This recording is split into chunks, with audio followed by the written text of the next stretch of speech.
Greetings. My name is Joel Gunning, and I am the Executive Director for Silence the Shame. We want to thank you for attending Corporate Solutions Workplace Mental Wellness Seminar, Understanding Mental Health and Wellness. This seminar is a part of our organization's Workplace Wellness Program, which offers mental wellness and suicide prevention workshops to address stress, recognize signs of crisis, and support healthy living across work industries.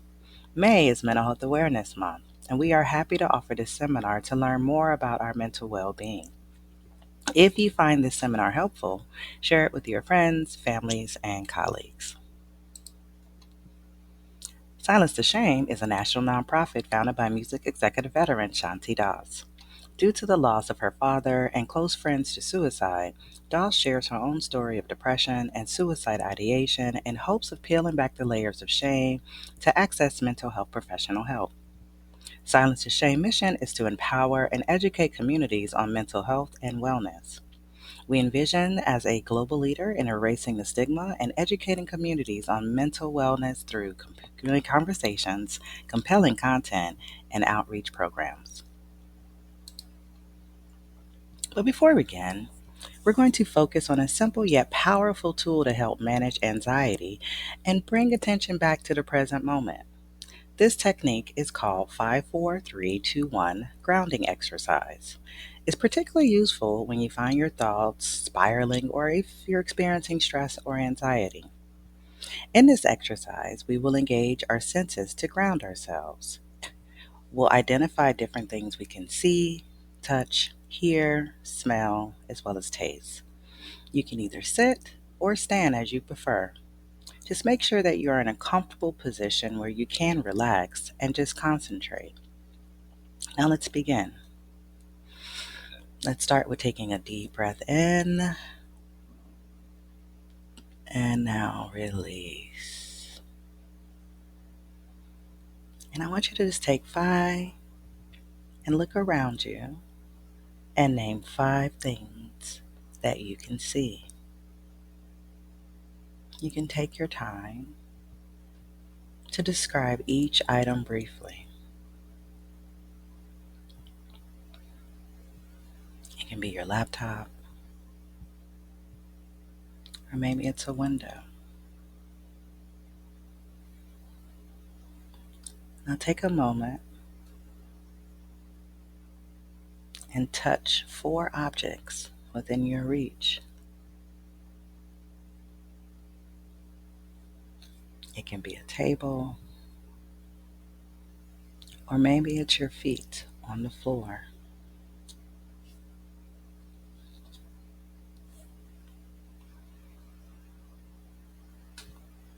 Now listen carefully and identify 3 sounds you can hear in your background. It might be the hum of your computer or birds chirping outside.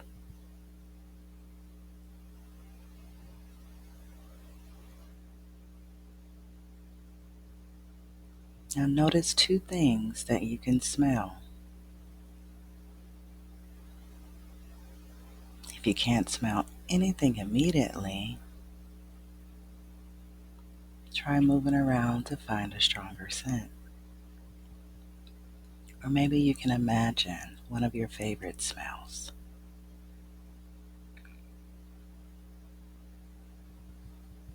And finally, let's focus on one thing that you can taste. It can be the leftover taste of your meal. Maybe you've had coffee.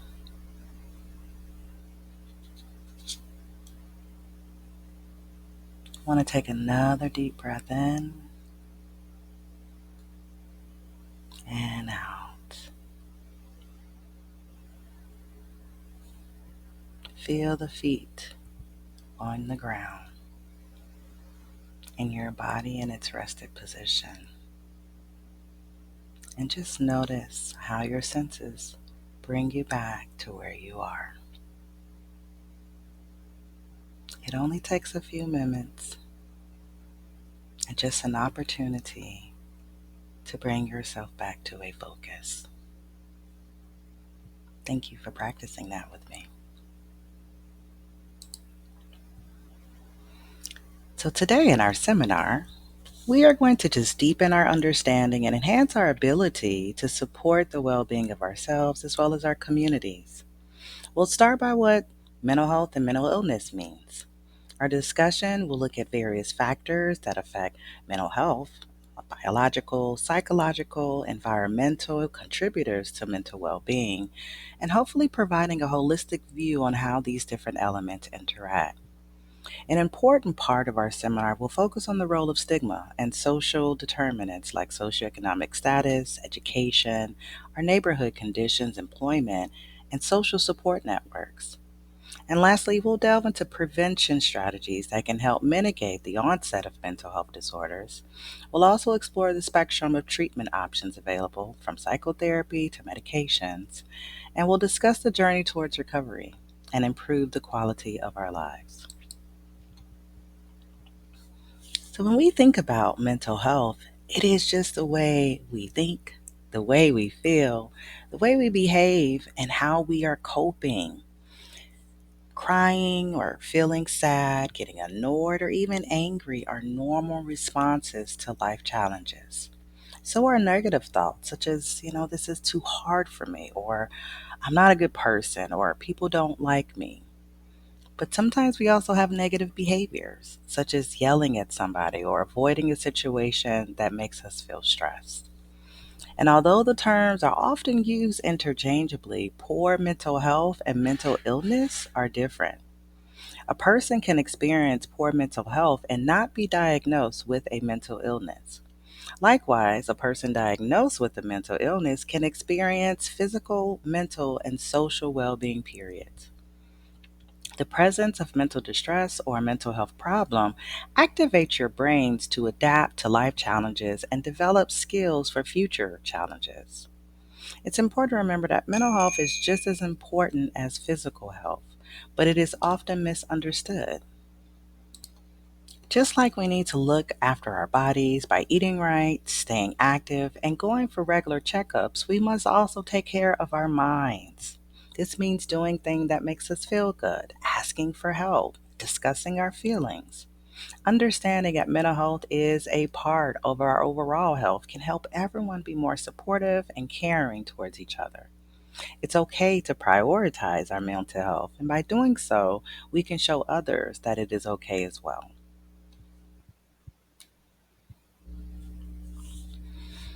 Mental health throughout the lifespan is something that we deal with even within the womb. But as we are born and we are looking into infancy, we come across different types of stages in our lives where we accomplish certain things. One theory is Eric Erickson's theory of psychosocial development that maintain that personality develops in a predetermined order through 8 stages of psychosocial development, from infancy to adulthood. During each stage, the person experiences a psychosocial crisis, which could have a positive or a negative outcome for personality development. In addition, each stage is defined by opposing psychological tendencies. One may be positive, where the other may not be. From this develops an ego or virtue or strength or poor development, respectively. For instance, in infancy, when you have a baby who experiences crying, that's a time where you're building trust. And that's when you feel that when an adult responds, when I am crying, then I feel that I have built a trust. However, if an infant continues to cry, but there is never a response that allows them to feel confident that they can get what they need when they need it, then you have a different level of trust that's not developed along the way. And it then has an impact on your ongoing development. So even things in our infancy that we experience can have a complete impact into our mature adulthood, how we make decisions, how we engage with others. So it's important to think about, how are we managing stress? How do we think about ourselves? How do we think about others and relationships throughout our lifetime? Because it all impacts our mental well being. Now, the social determinants of health are how people are born, raised, lived, work, and grow older that affect their mental health. These factors are shaped by social, economic, and environmental influences and can have a significant impact on a person's physical and mental well being. For communities that are often marginalized or underserved, social determinants of health can deeply influence mental health outcomes. These communities may face barriers like poverty, discrimination, limited access to health care, inadequate housing, and fewer educational opportunities, which can contribute to higher rates of mental health disorders such as anxiety, depression, and substance use. Marginalized communities may also experience heightened levels of stress and trauma due to discrimination, violence, and exclusion. These ongoing stressors can harm mental health and increase the likelihood of developing mental health conditions. Additionally, they may also encounter challenges in accessing services and support, which can also worsen mental health disparities. This lack of access to care can lead to untreated mental health conditions, resulting in poorer health outcomes and a reduced quality of life. To address mental health gaps in communities, it is crucial to tackle the social determinants of health that contribute to these disparities. This involves addressing systemic inequalities, improving access to health care and to mental health services, and providing culturally sensitive care that considers the unique needs and experiences of underserved and marginalized communities. By addressing these determinants, we can strive to enhance mental health outcomes and promote health equity for all. However, the biggest issue faced in all of our communities is mental health stigma. And stigma refers to the negative attitudes and beliefs and stereotypes that individuals or societies hold about a particular group of people. In the context of behavioral health, stigma often surrounds mental health conditions and substance use disorders, leading to discrimination and a marginalization of individuals who are affected. There are three types of stigma that we'll talk about: self stigma, public stigma, and institutional stigma.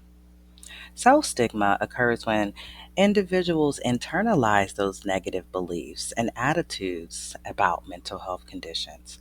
And this can lead to feelings of shame, guilt, and low self esteem, making it difficult for individuals to want to seek help or any type of support. Public stigma, on the other hand, refers to the negative attitudes and beliefs that society as a whole holds about mental health conditions. And this type of stigma can manifest in discriminatory behaviors, social exclusion, and even violence towards individuals who are affected. And then we have institutional stigma, and that is the discrimination and the prejudice that's been embedded within our systems, institutions, such as healthcare, education, and our criminal justice. This can also result in unequal access to resources and services for individuals with behavioral health conditions. This is going to continue to further perpetuate that stigma and having individuals not access the help they may deserve. To better understand the impact of stigma, you can explore just some examples. For instance, a young person struggling with depression may feel ashamed to talk about their feelings with friends or family due to the fear of judgment, or feeling as if the disorder or the feelings is something that they can get over, which we know is a myth when we think about mental illness. It isn't something that you can just get over because it's a medical condition just like anything else that we experience that requires treatment and intervention in order to heal or to recover from what we might be experiencing. Now, there are various causes and complex of when we think about behavioral health disorders, and that includes genetic factors, brain chemistry, traumatic life events, and even environmental stressors. Research has shown that certain mental health disorders, such as depression and schizophrenia, runs in families. And this suggests that there may be a genetic predisposition to these conditions, although environmental factors can also play a significant role. So, if you are experiencing poverty and you're not able to access certain resources, then that also increases the likelihood of developing a behavioral health disorder. You also have biological factors such as brain chemistry and even structure. It can also contribute to mental illness. Imbalances in neurotransmitters, which are chemicals that transmit signals in the brain, have been linked to conditions such as depression and anxiety. Additionally, any abnormalities in brain structure or function can impact a person's mental health. And then again, when we talk about environmental factors or even traumatic experiences or stress, exposures to toxins, it can also increase that risk. You have adverse childhood experiences such as abuse or neglect can also have long lasting effects. And chronic stress from like work or relationships, financial difficulties can also contribute to development of behavioral health disorders. And finally, psychological factors, just such as our personality traits, coping mechanisms can play a role on the onset of mental illness. When we don't have a way to effectively cope with the things that we may be experiencing, we find ourselves not getting the care that we need to get better, to start feeling like how we would like to feel. So sometimes you have individuals who may have low self esteem or perfectionist tendencies or even difficulty managing your emotions.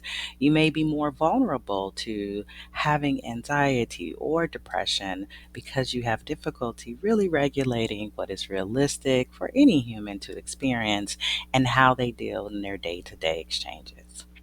It is essential to recognize that mental health disorders are not a sign of weakness. They are a medical condition, just like diabetes or hypertension that we experience, where we look at different ways in order to get treatment or interventions so that we can also feel better in our spaces. But it's also important to understand and recognize mental crisis and illness. And this refers to a range of mental health conditions that can significantly impact, again, a person's thoughts, emotions, as well as their behaviors. These conditions can vary in severity and may include disorders such as depression, anxiety, bipolar disorder, schizophrenia, post traumatic stress disorder. A mental crisis occurs when an individual is experiencing a severe emotional distress or is unable to cope with their current situation. It can manifest as intense feelings of sadness, hopelessness, anxiety, or anger, and may lead to thoughts of self harm or even suicide.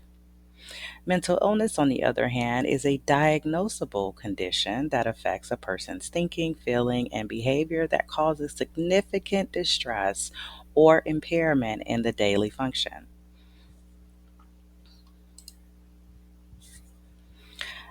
So, when we think about our mental crisis and understanding what those signs and symptoms, it can vary depending on the individual as well as the specific mental health condition they may be experiencing. However, some common signs and symptoms to look out for, again, when we think about signs, those are things that we can see. Symptoms, those are things that we can feel. So to see someone may be experiencing something or if they're feeling something, it's always important to have that conversation. What's going on? How are you feeling? So we can't always see what someone may be feeling, right? So it's important that we're having those conversations to get a better understanding how someone may be coping. You also have individuals who may experience severe mood swings, so rapid changes in their mood when they're going from extreme happiness to deep sadness. It can be a sign of mental crisis, or even when you see someone who may have been sad for a period of time and all of a sudden they're very happy, can also just be a sign. It's like, when do you have that varying from your baseline mood that something may be experiencing? And it's not just one thing, right? It's just important to understand this as a collective, not just individual thing, because we may all have one of these at some point in our lives. Doesn't necessarily mean we're at a crisis or that we may be experiencing a mental illness. Other signs you can look for is withdrawal from social activities or avoiding any type of social interactions. If they're isolating themselves, if you're isolating yourself from friends or families, if you're losing interest in the things that you once were very enjoyable for you, things that you used to do in order to help you to cope. Any changes in your sleep pattern, that is so important when we think about our mental health. But insomnia or even oversleeping can be a sign that there is something else going on. Changes in our appetite, where we're either eating too much or we're not eating at all, paying attention to where that varies, and even understanding how that impacts our day to day. Coffee is not a meal for those who need to know. So making sure that we're actually putting nutrition in our bodies so that that's the fuel we need for our brain health. Any types of intense feelings of fear or worry where it's excess. Like we all experience anxiety from time to time, but it's when there is like no level of control or an ability to cope with what it is that we're experiencing. It's that fear that continues to drive us. That may be a sign that something else is going on. Even difficulty concentrating, making decisions. You also have physical symptoms that you may have, headaches, stomach aches, or even unexplained pains that you may have, can all be a sign of a mental health crisis. If you notice these signs and symptoms in yourself or a loved one, it's important to seek help from a mental health professional. It's also important to remember that everyone deals with things very differently. So, having those conversations and being open and honest about what's going on, particularly if you feel that someone may be experiencing suicidal thoughts or behaviors. So, suicidal behavior refers to any actions or thoughts that indicate a person is considering or planning to take their own life. This can range from thoughts of death to actual attempts to end one's life. It's important to take any sign of suicidal behavior seriously, as it is a cry for help and it should not be ignored. Even if you feel as if someone is seeking attention, well, that's probably what they are doing, is that they need someone to pay attention to what's going on, and not as a way to be manipulative, but as a way of saying, I need some additional support so that I can feel better about whatever it is that I am experiencing. So it's important not to ignore or to think that someone may just be calling wolf in order to get attention, that maybe this isn't a normal response to how we deal with stress, that it's an opportunity for us to really talk about some healthier ways to cope. So when we're thinking about, some of those thoughts or some of those signs or symptoms, those warning signs are those who are expressing feelings of hopelessness or even worthlessness or being a burden to others. Oftentimes, especially our young people, they don't open up and talk or share about different things because they feel that they're going to be a burden. That's just one more thing someone else has to worry about. So it's listening to what the words are saying and how they are expressing themselves and talking about their existence, right? So we want to make sure that we're paying attention to some of the things that they are talking about, how they are expressing it. Is there any like life, right? Do you feel that there are aspirations that's coming from this person? Or do you feel that they feel like life is just not worth it and it's too hard or it's too difficult and I'm just tired, right? We hear that word a lot. So sometimes it's an opportunity for us to just dig a little bit deeper to see where that's coming from and if there is a way that we can kind of cope from what's happening, right? Other signs that you may see, of course, is just talking about wanting to die or to kill themselves, making statements about feeling trapped or having no reason to live, even engaging in reckless or self destructive behaviors.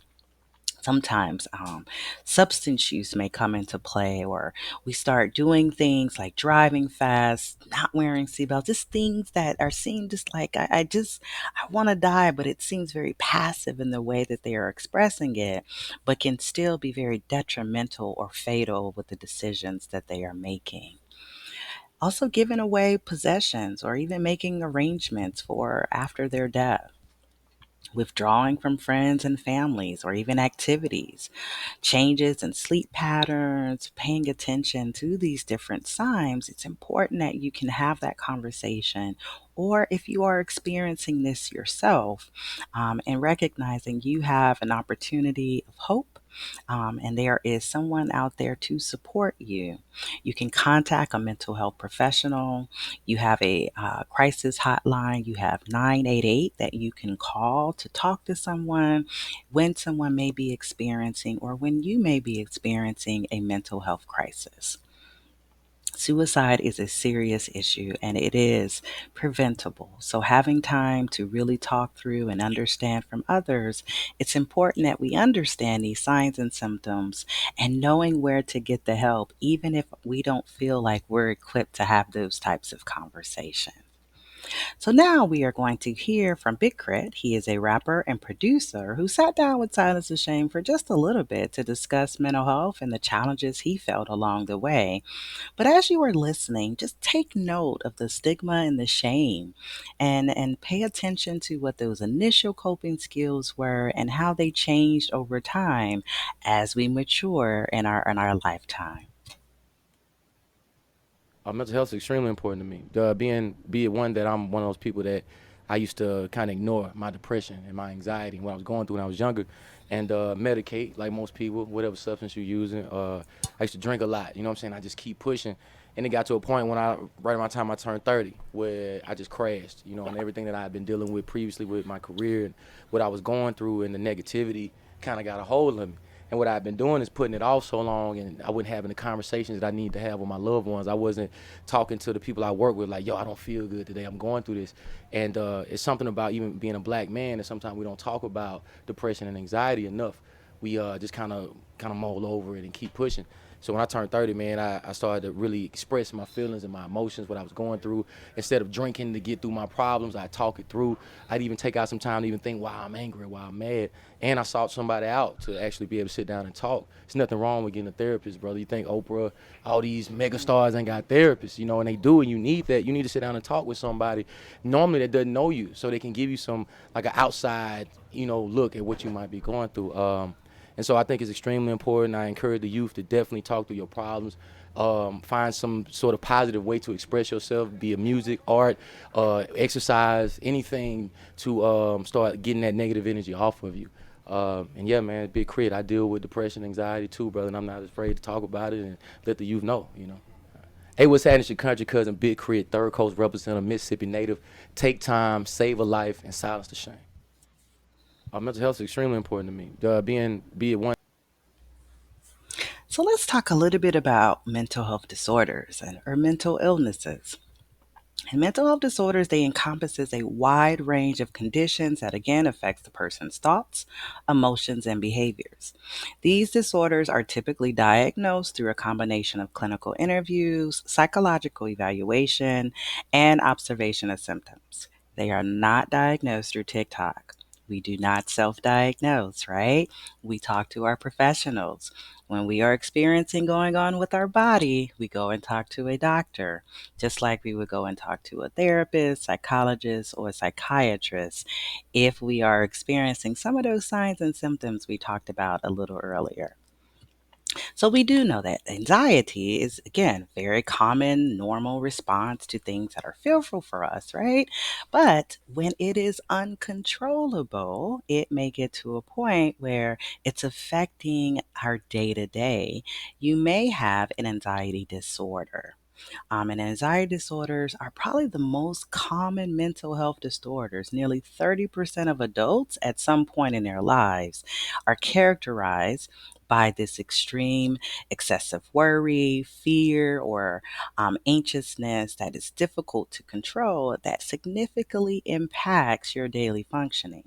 And examples of different types of anxiety disorders include a panic disorders where you're experiencing panic attacks. You may have a phobia, such as a fear of spiders, or acrophobia, or a fear of going outside, agoraphobia, a social phobia. You also have generalized anxiety disorder, where you seem to worry about all things, whether they're affecting you or not affecting you. You also have different ways of trying to deal with the different types of anxiety. So sometimes it's mild, sometimes it's moderate, sometimes it's again, it's very difficult. It's that fear that prevents you from making those next steps forward. And things like panic attacks that can be uncontrollable, that can come from any type of aspect. It's important to better understand, again, when you might be feeling a little anxiousness, and again, when it's impacting your day to day functioning. You also have mood disorders, and mood disorders, again, it's that emotional state that leads to significant changes in your mood. And nearly 1 in 10 individuals age 18 and above may be experiencing like a depressive disorder, such as major depressive disorder or dysthymia, which is a low level of depression that you may be experiencing. You also have bipolar disorder.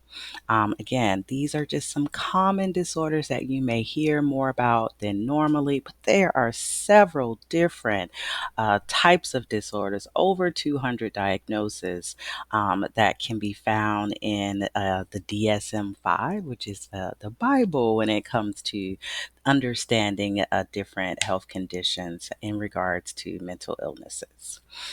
In children, you also have disruptive mood dysregulation disorder, and that's also a mood disorder that's again characterized by severe and recurrent temper outbursts.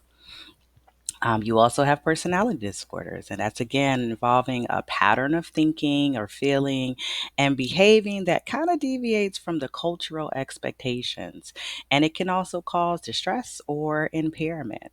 Some examples of some personality disorders include borderline personality disorder, narcissistic personality disorder, antisocial personality disorder, and maybe avoidant personality disorder.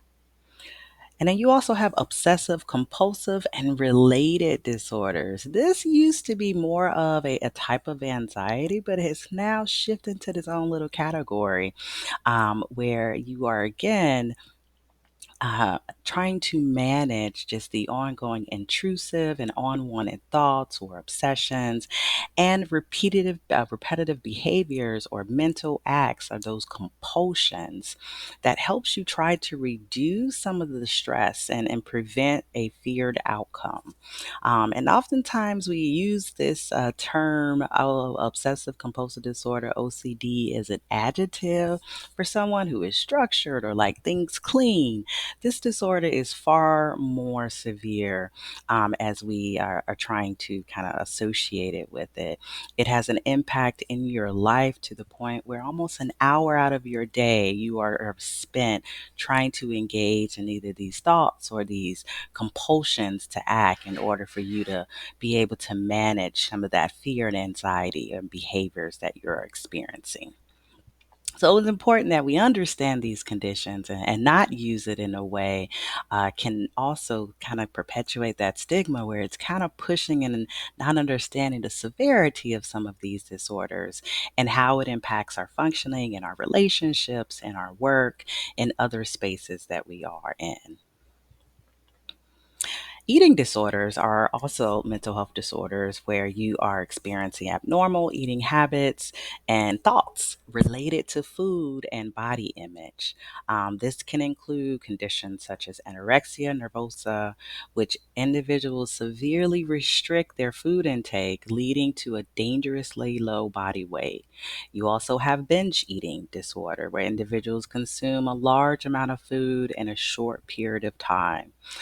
We are familiar with these, but it is very a severe disorder because it not only impacts you mentally, but also physically, as your body is not receiving the nutrients or over receiving some of those nutrients that can really impact your overall health.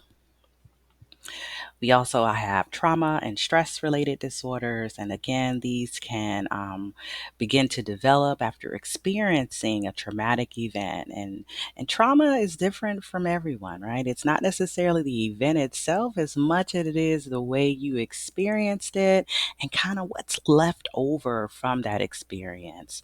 And it could be Different types of events that you can think about are any natural disasters or witnessing a violence or being a part of a car accident, physical or sexual assault.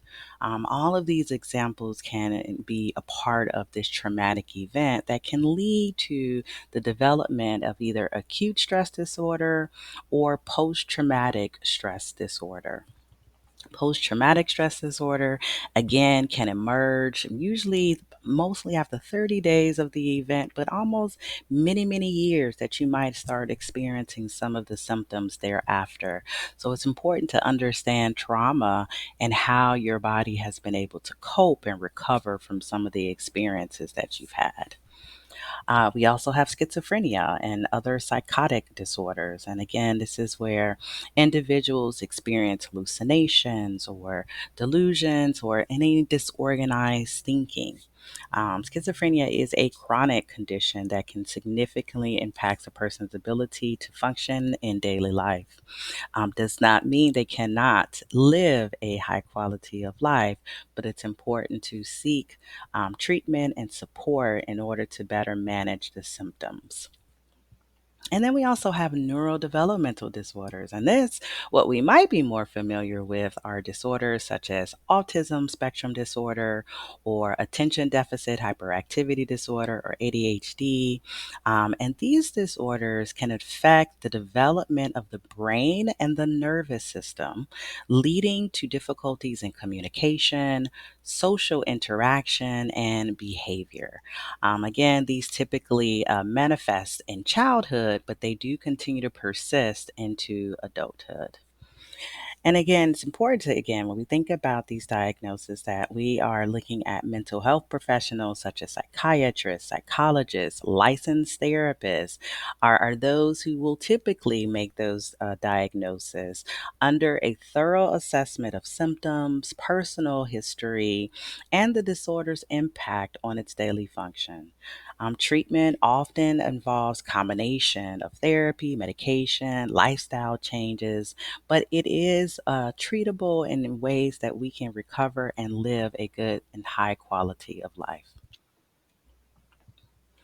And then finally, we have addiction disorders, and this includes substance use disorders or gambling disorders. And these are again characterized by that compulsive and uncontrollable urge to engage in a particular behavior despite the negative consequences. Substance use disorders involve the misuse of drugs or alcohol, leading to impairment or distress in various lives. This can manifest in impaired control over a substance use, such as being unable to stop or to cut back despite wanting to. Social problems may arise, such as conflicts with family, friends, legal issues, difficulties at work or school, and then risky use of drugs and alcohols under the influence or even using substances in dangerous situations can also just be a sign of a disorder. Additionally, experiencing negative effects from the drug or alcohol, such as physical health problems or other mental health conditions, can contribute to the impairment or the distress associated with this disorder. Gambling disorders involves that compulsion gambling behavior that leads to problems and distress for at least 1 year. Individuals with a gambling disorder may make repeated unsuccessful attempts to quit or to cut back or gambling and experiencing excessive thoughts about gambling or engaging in a behavior such as chasing losses or continue to gamble in an attempt to win back the money they have lost. These behaviors can lead to, of course, financial problems, strained relationships, and other negative consequences, contributing to the impairment to the distress in the individual's life. The thing about addiction is that it's in the brain. And no matter how much we would love for it not to be there, it does impact our day to day. And it is very difficult to just turn that off. That's the thing about addiction. It's not something that you can just walk away from. It requires a lot of support, it requires treatment, and other ways that we can support our well being. But prevention and treatment and recovery are three key components in addressing mental health and illness. Prevention involves promoting our mental well being, reducing some of the risk factors that can contribute to the development of mental health issues. This can include education, early intervention, and creating supportive environments that promote mental health. We also have protective factors. We talked a little bit about some of the risk factors that we may experience, but we also have protective factors. And again, when we think about, risk, it just increases the likelihood. Our protective factors also increases or decreases the likelihood. So thinking about having a good structured home setting, being able to go and offer a quality education, having access to healthcare systems and healthcare overall, making sure that we have good ways to regulate our emotion, our social skills, interactions, relationships, for young people having trusted adults in their lives. All of these factors can really support the well being and allow us to better cope with our challenges in some of our different experiences. Now, again, naturally, genetics can also play a role in this, but it can still mitigate some of the challenges we may experience on how we deal with our illnesses and the severity that we may experience them. And then we also have treatment, which involves addressing our mental health challenges through therapy, medication, and other interventions. It can vary depending on what your specific needs may be and involves the combination of approaches to address symptoms and improve our overall well being. And then recovery, it focuses on helping individuals with substance use disorders or mental health conditions regain control over their lives and work towards achieving their personal goals. This may involve just ongoing support, therapy, developing those healthy coping strategies, and to manage those symptoms and maintain our well being. But the first thing we need to think about in our care is our self care. Self care and good mental health are essential for overall well being. By incorporating simple steps into our daily routine, you can support your mental health and improve your overall quality of life. You can set a daily intention. Just by starting your day with a clear intention, you can focus your energy and attention on what truly matters to you. This can help you stay grounded and motivated throughout the day. Increasing your self awareness, and that's by checking in with yourself, reflecting on your emotions, your thoughts, your behaviors. You can gain a deeper understanding of yourself and your needs. This can help you make more informed decisions and to help you better manage your stress levels. And pay attention to the thoughts and how you can identify any negative or unhelpful patterns that impacts your mental health. You can cultivate a more positive and balanced mindset by just challenging and reframing some of those thoughts. And engaging in creative activities can also be a great way to express yourself, reduce your stress, and to even boost your mood. Whether you're painting or writing, playing music, or just find a creative outlet that brings you joy and relaxation. And then we got to make sure we are breathing, y'all. We got to take some deep breath exercises. It can really help calm your mind, your body, reduce some of that anxiety you might be feeling, and really improve your overall sense of well being. So just take a few moments each day to practice deep breathing, center yourself in the moment, and practice mindfulness. And again, mindfulness is involving paying attention to what's currently happening without around you without judgment, right? There are just so many things we can't control. So it's important that you stay present and fully engage in anything that you are doing.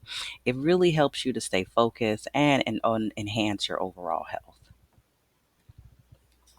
But we do know we are in this grinding culture. So it's important that as you are trying to stay in a hustle and bustle, what are some ways that we are doing to care for ourselves? Three essential things in our overall health for mental health, our physical health, any health that we need. We need to sleep, right?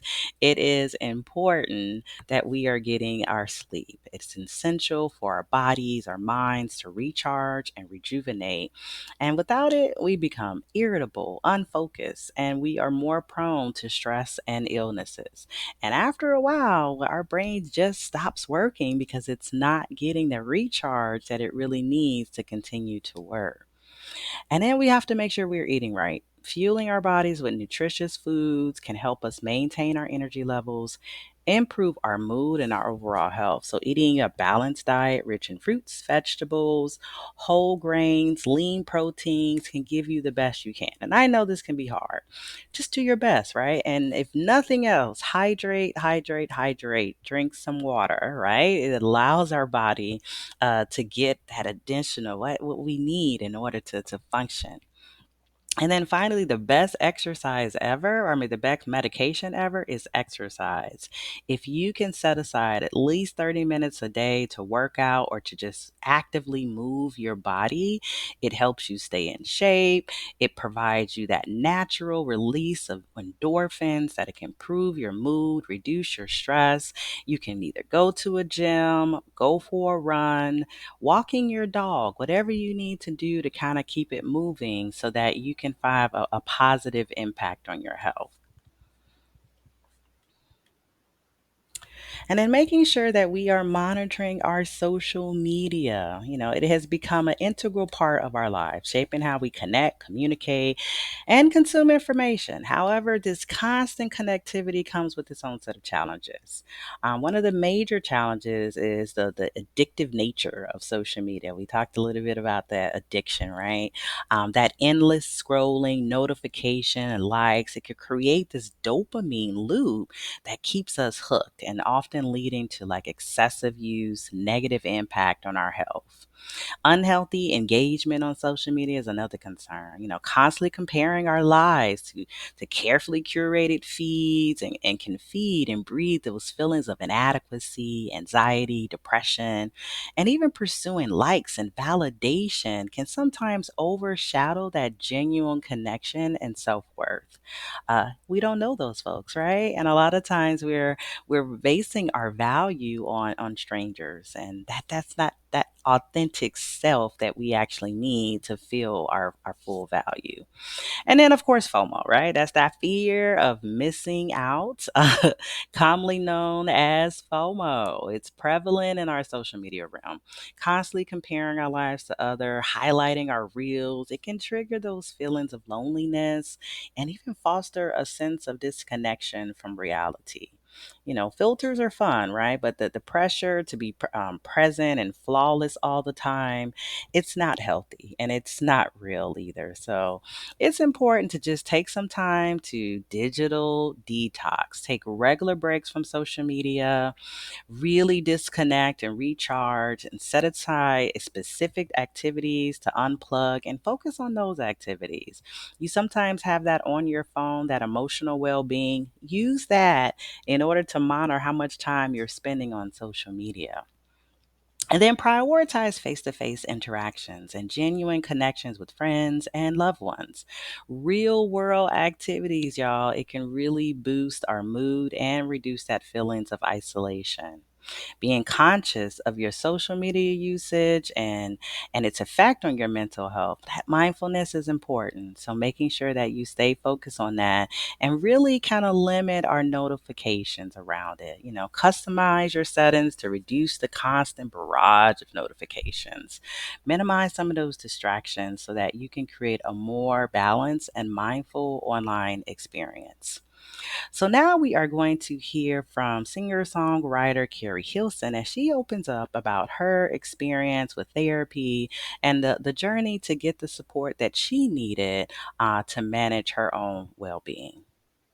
Life wasn't about music anymore. Life wasn't about the charts or watching them. Life wasn't about releasing music, shooting videos, writing songs, being in the studio. Life was just about survival for me and just trying to find one smile a day if I could.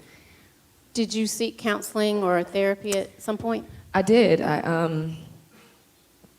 It took me a while to get there, but it was not until the anxiety reached a point. And that, like I said, that was new to me. And I just thought, I grew up in a Christian household. I was like, I'm gonna shake it off. Right. I'm just gonna pray it away. Like, what is, this is spiritual. It can be. But yeah, I have a therapist in LA. I have a therapist in Atlanta. You know what I mean? Yes, a therapist. I make, I made Y'all sure. can clap for that. That's a good thing.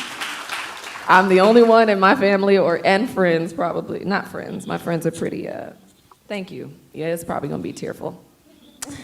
But yeah, I don't know many of my peers that actually go to counseling, and I can attest to the fact that it is a process, because it does uproot things that I would have anxiety even going. You know what I mean? It uproots for the sake of healing. So it's a process. It's not that you go and sit there one time and feel good. Many That's days right. I wouldn't feel good going or leaving.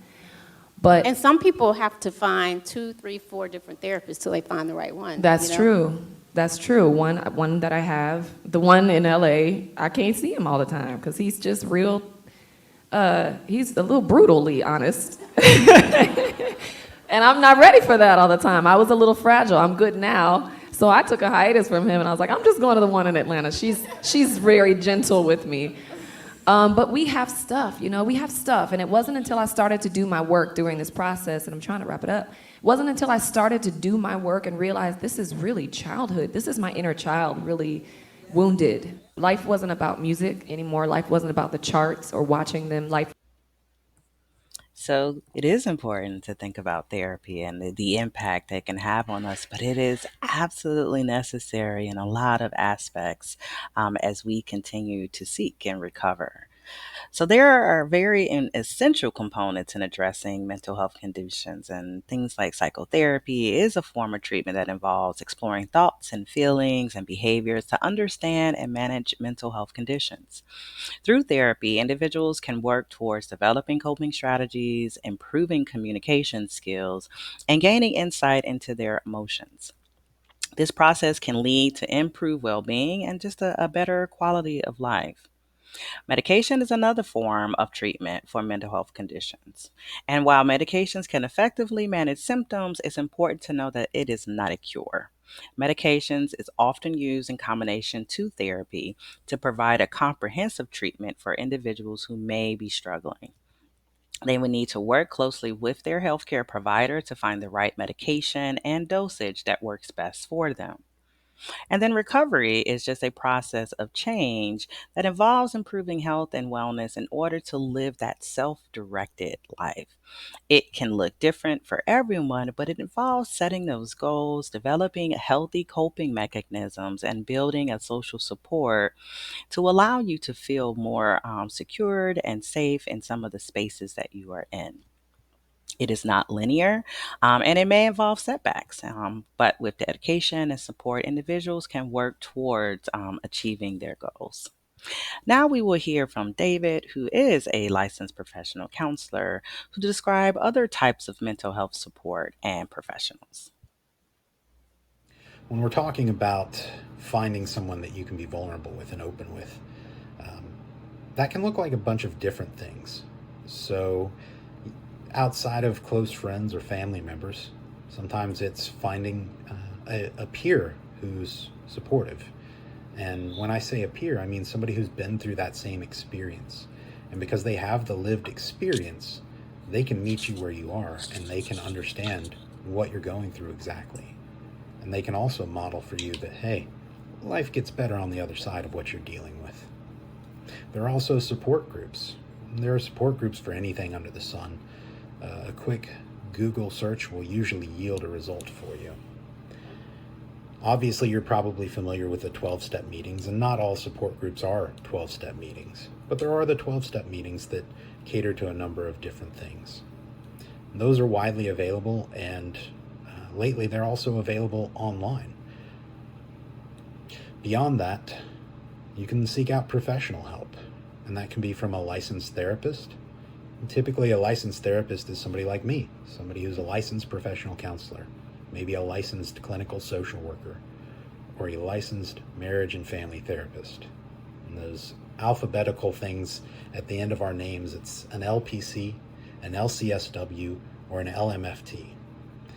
Those are the fully licensed professionals who, in essence, you can just call us all therapists. We do talk therapy. We all have different backgrounds and different experiences, but we all have a basic understanding of the unique situations that you're dealing with. Finding a licensed professional to talk to is always a great option. Beyond those three levels of therapists, there are also specialties. There are also psychologists and psychiatrists. A psychologist is someone who is going to do testing in addition to therapy. A psychiatrist is someone who is a medical doctor who not only are they capable of doing therapy, but they can also prescribe medications if they're needed to help you in a mental health situation or to help you deal with a substance abuse situation.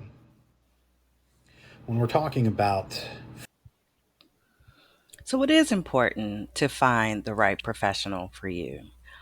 First things first is just kind of narrowing down your search. It's not a one time we go in, we find who we need, and it's great. If you could do that, that's amazing. But sometimes we kind of got to shop around for someone who is going to be the best fit for you.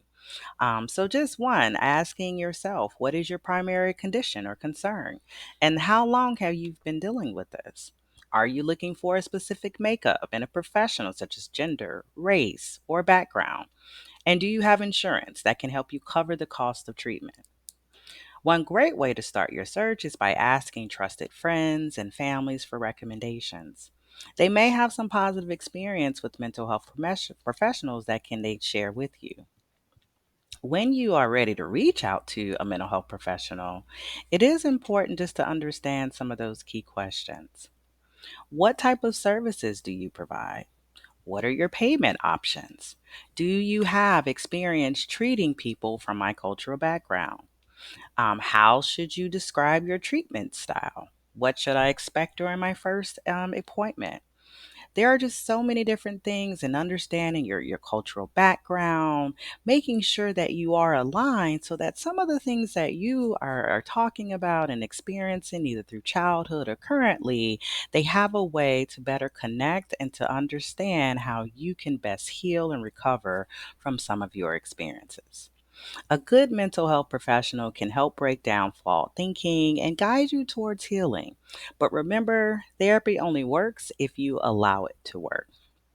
So, taking the time to find the right mental health professional for you and ask the important questions and be open to the process will allow you to have a better fit for you and allow you to have a better opportunity to recover and deserve the treatment that you so deserve.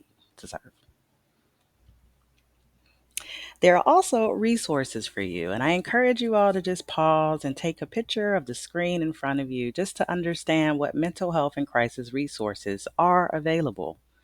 We have the National Suicide Prevention Line Lifeline, which is 988, and just like you would call 911 for a crisis, you would call 988 for a mental health crisis.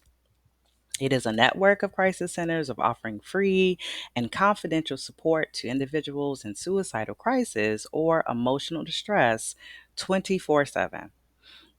You also have the Disaster Distress Helpline that provides emotional support related to disasters through calls or texts to 1 800 985 5990. You also have the crisis text line. So if you don't want to talk, you can text. And it offers those text based support by texting the word silence to 741 741. The Veteran Crisis Hotline is also available for those who are veterans. And then you have the Substance Abuse Mental Health Services Administration, which is also known as SAMHSA. They have a treatment locator that you can access either online or you can call 1 800 662 4357. There are several federal agencies like SAMHSA, the Center Disease for Control, the National Institute of Mental Health. They also provide additional education and resources that allows you to better understand mental health. There is also the Trevor Project that offers crisis intervention and suicide prevention services for LGBTQ plus youth. And then you also has national advocacy and professional organizations like the ADDA, Anxiety and Depression Association of America. You also have the Depression and Bipolar Support Alliance, National Alliance on Mental Illness, NAMI, and they offer support groups. And Mental Health America offer online mental health screenings. So these are all different resources that you can access to learn more about mental health or to access the support that you are in need of. We want to thank you for, again, spending some time with us to learn more about mental health. Please, if you find this information useful, you can reach out to us to learn more about Silence to Shame. You can follow us on social media, but you can also interact on our YouTube to hear from others expressing their experiences with mental health as well. We hope that this information was helpful for you, and please feel free to take time to save a life and silence the shame. Have a good day.